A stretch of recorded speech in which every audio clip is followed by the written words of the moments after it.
for an inspiring personality in Anderson named Mimi. It started with creating an heirloom cookbook for her family, and then it blossomed into a whole business. We've got Diane Altman Leary here, also known as Mimi from MeMe's Recipes. A pleasure to have you. Welcome. Well, thank you. Thank you. I am so glad to be here. You challenge people all the time to make mealtime a priority. You also host a Sunday lunch each week for a crowd. And years ago, your grandchildren began asking you about your recipes. What happened? Well, it was a strange thing because I never thought a lot about cooking. I just cooked, you know. But my granddaughters realized that when my mother passed away and my husband passed away, that a lot of the recipes that they made went to the grave with them. And so they said, "Oh, Mimi, you have got to start writing down your recipes." I said, "I'll tell you what, if you make a list of the things that you remember, then I will do the recipes." Well, much to my surprise, it was like 150. They remembered it all. They remembered it all. And so, so a lot of things that they remembered, I didn't even have a recipe for. But it was all up here, and you wrote it down, and then after you went through that process, they start saying, how about videos? Because you're doing more than cooking. You know, you're giving people some hope and some inspiration. And so Mimi's Recipes was born. Posts on Facebook, your YouTube, and Instagram, and you've touched hundreds of thousands of viewers over the years. It's incredible. Talk about your cooking style. Yeah, well, it just kind of got started. My granddaughter said, "Now, you've got the recipes, you know, how about show us how to do it?" There's nothing like a good lesson, you know.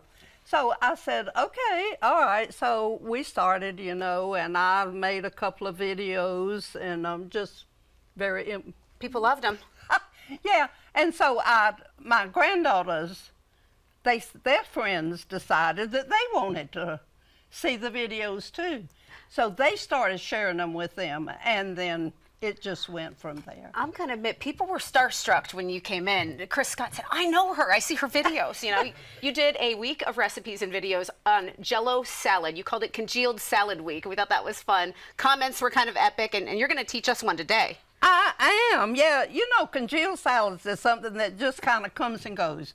And it kind of fell by the wayside. And so we decided, well, hey, let's revive this. And so that's what we did. And we call it Congealed Salad Week. Self-proclaimed Congealed Salad Week. We're in. All right. So this is a very simple one. Okay. And it has a multitude of variations in it. So you take your basic recipe, and then you go from there. So, all right, so first thing we want to do is put our Cool Whip in there. The whole thing? Yep, so whip topping. Okay. All right, your marshmallows. Whole thing? Yeah. Excellent. All right. Yeah. You brought extra. Pineapple. There you go, easy enough. Now stir that up. Some. This is nice and easy. Somebody's going to be thrilled. There's something nostalgic about your congealed Jello recipes. I know it. And you know, the thing of it is, when you make this congealed salad, it's not just the congealed salad. The story comes in the bowl. Yes, because you got to put it in the pretty bowl afterwards. That's right. All right, so the Jello goes on top. So now this one is green. And it's a lime Jello. Now, this started out with just your pineapple, Cool Whip, and marshmallows and your congealed salad. You could put pears in this.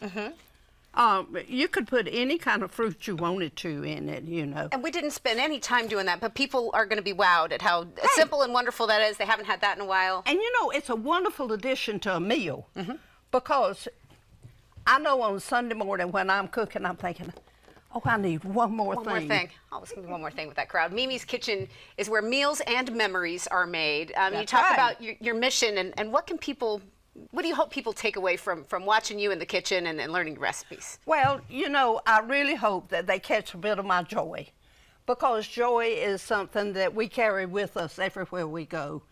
And it thrills me. I just recently had a man now.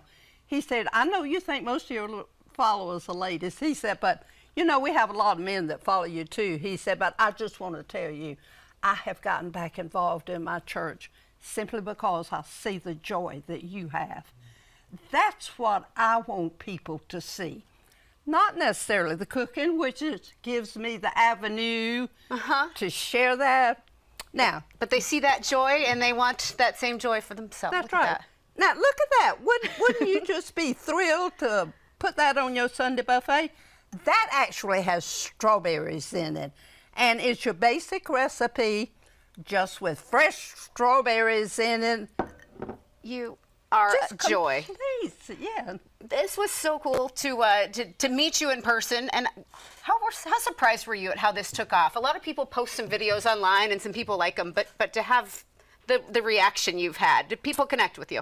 It has just been a shock. It really has been. It has been something that's taken me by surprise, but I would say a pleasant surprise. And it has given me a chance to share with people my love for cooking, my love for people, and just my love and my joy in general. It comes across right here. Mimi, what a pleasure. Thank you so much for being here. We appreciate it. And we will put your information on screen because people want to find Mimi's recipes on Facebook and Instagram, YouTube, TikTok. We've got a link to the website on accesscarolina.com. But I must say, shine for Jesus.